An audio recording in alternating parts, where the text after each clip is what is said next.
السلام عليكم ورحمة الله وبركاته. أسعد الله مساء الجميع بكل خير. اذكروا الله، لا إله إلا الله، وصلوا على النبي محمد صلى الله عليه وسلم. سبحان الله والحمد لله ولا إله إلا الله والله أكبر ولا حول ولا قوة إلا بالله العلي العظيم. عام 1397 هجري كان مع أخوي ناصر الكبير الله يطول عمره ويمتعه بالصحة والعافية. كان معه صالون موديله 75 جديد، ذيك الأيام يعتبر زي ما تقول الآن 2023. المهم الرجال يحج، يبغى يحج على الموت هذا. أول شيء يكده، وثاني شيء في حج لأمه العمتي. تالي حج لها 4 سنين ورا بعض. أخوي هذا حج العمتي أمه الله يبيح منها ويسكنها الجنة ويجمعها مع أبوي ومعنا في جنة النعيم، ووالديكم ووالدينا وأخواننا المسلمين أجمعين. حج لها 4 سنين ورا بعض على نيتها، عام 98 99 و1400 و1401. المهم الرجال يبغى يحج، ويوم جهز أموره يوم 6/10 يوم 6 بيمشي لمكة. وهو يقوم الرجال ولو يوم صلينا الفجر وهو طالع البوي، لو والله ما زال له خاطر ابوي. ايش فيك يا ابوي؟ ايش في خاطر؟ قال والله في خاطري تجلس معي حجي كبيتك ما تدري.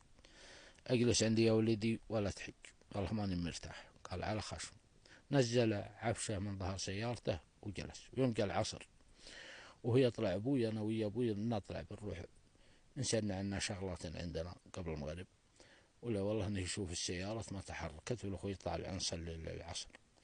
قال وش فيك ما رحت اليوم لا يمين ولا شمال؟ هو غريبة ما مش هذاك اليوم مكان.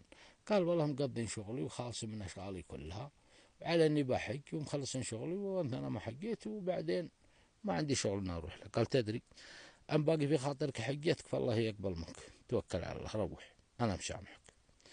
وهو يقوم وياخذ فراشه وعجبته ويحرك على طول، ولا يمراه عقره غباره تقطع مثل المصوب. الطرق بر قدامها 400 كيلو حتى يحصل الزفلت ويروح المكة. وهو يمشي. ويوم مشى وحنا نجلس يوم جاء المغرب، وانا اعطي ابوي الله يرحمه وضوء. ويوم اعطيته الوضوء وهو يوضي، وهو يدخل مع باب مسجد مثل المسجد هذا من حجر. ويوم دخل، لا والله يوم وقف على فتحة المسجد، على فتحة الدخلة. ولا يوم دعا بذاك الدعوة اللي ما ادري وش معناها، ما عرفت معناها الا تالي. لا يوم قال لي الله ان كان في من الاجواد ريح ان ترده علي وانت هون عليه من ذي الحجة، وانت اجعل مساه يا ارحم الراحمين، ولا تحرمه هجر نيت. ولا يوم دخل اذنت وصلينا. يوم صلينا رجع ابوي، طبعا بعد المغرب يروح ابوي لفراشه وينسدح على فراشه الى العشاء ويقوم يصلي ويرجع مكانه. يا ولعت له الفانوس، يا ابوي ايش تبغى من عشاء؟ ايش تبغى؟ قال ما ابغى شيء. وين ارجع عليه ثاني مره عي، تبى حليب، تبى زبيب، تبى عصيد، تبى لبن، اللي يعجبك عي. وقال انتبه لصلاة العشاء. يوم جاء صلاة العشاء قلت يا ابوي حلت صلاة العشاء، صلينا. ويوم صلينا وحاول فيه العشاء عي. ويوم ظهرت من عنده قال اسمع إلى جاء ناصر، إن كان جاء ناصر فصحني. قلت ناصر حق، سمحت له منعته في الصباح وفكيته بالعصر.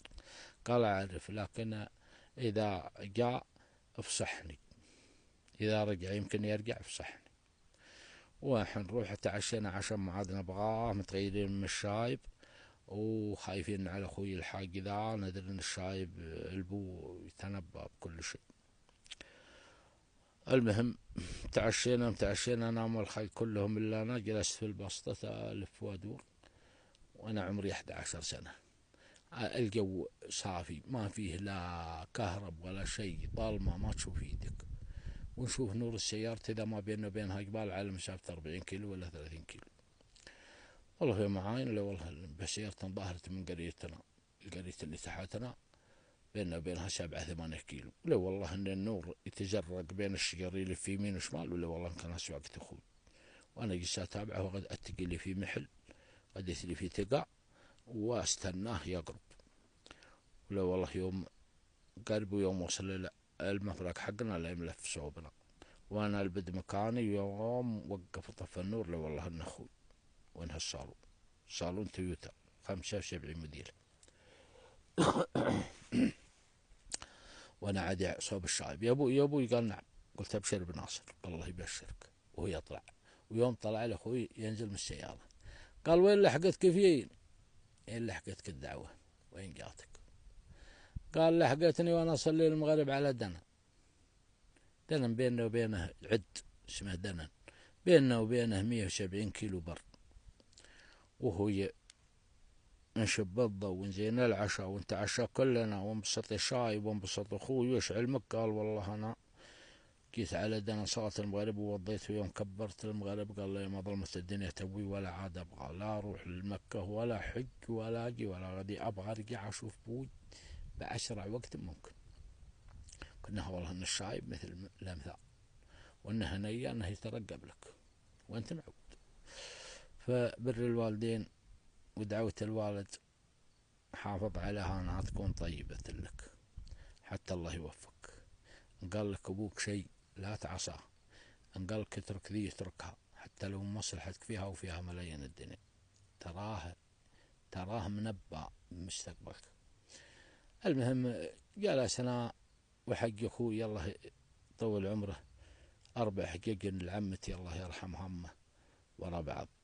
ويوم جاء 1412 ولين يقني في تبوك أنا متزوج وقد لي 6 شهور ولا 15 يوم غادرت الديرة بهالليل صوب تبوك، وأنا أجلس ولا والله ما ارتحت ودي أروح لأبوي أشوفه. قالوا إنه دخل المستشفى، وطلع دخل المستشفى قال والله ما عنده شيء، الرجال بخير ولا في شيء ولكن الكبر لحد.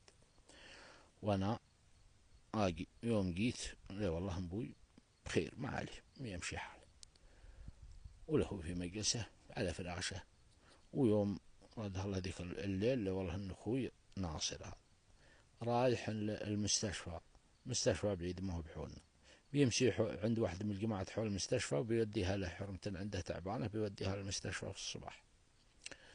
ولا والله عندنا شيبي قاين هو يختي، ذبحت لهم ذبيحة وتعشينا منها.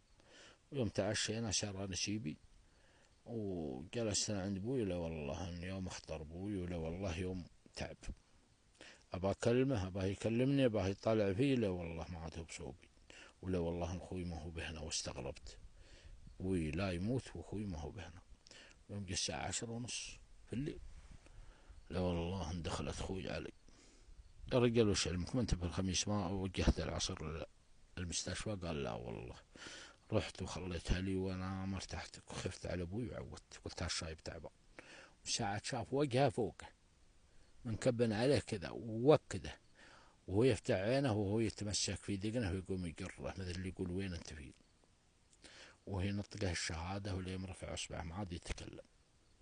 وانه توفى ذاك الليل الله يرحمه ويسكنه الجنة وموت المسلمين ووالدينا ووالديكم وجميع المسلمين. نسأل الله العلي العظيم لوالدينا ووالديكم الرحمة، نسأل الله أنه يعفو عنا ويجمعنا بما نحب في جنات النعيم. والسلام عليكم.